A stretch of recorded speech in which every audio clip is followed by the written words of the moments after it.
What's going on, you guys? Cameron here with another YouTube video. In this video, I'm going to show you how to change your tab order. Let's say you are in a field and you're typing a name and you want to click tab and go to the next one and type in this one and the third, fourth, and then fifth.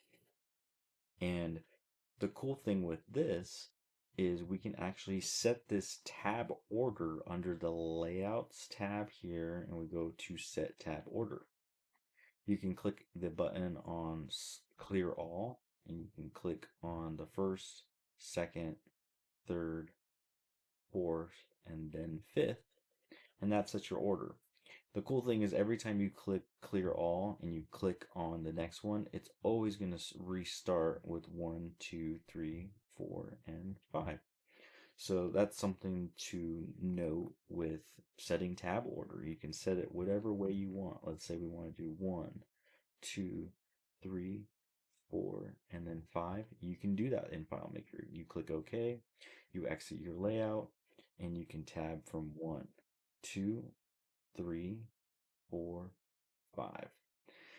One little quick tip, I have a second video on this, but let's say when you tab into a field, on entering a field, let's say your database sets a amount field to auto enter data on, let's say, $0 always, so that it always shows a number. And let's say when you tab into that, let's say you want it to select the contents on enter so that you can change it. So I'm going to do a new record here, and you can see how the data field for the amount is already set to 0. And I click tab and it's already selected the text or the number in the number field so that I can start typing a new number. So that's a quick little tip there on tab order setting in FileMaker. Please like, comment, and subscribe. It really helps my channel out, and I look forward to making more of these videos over the next couple of days.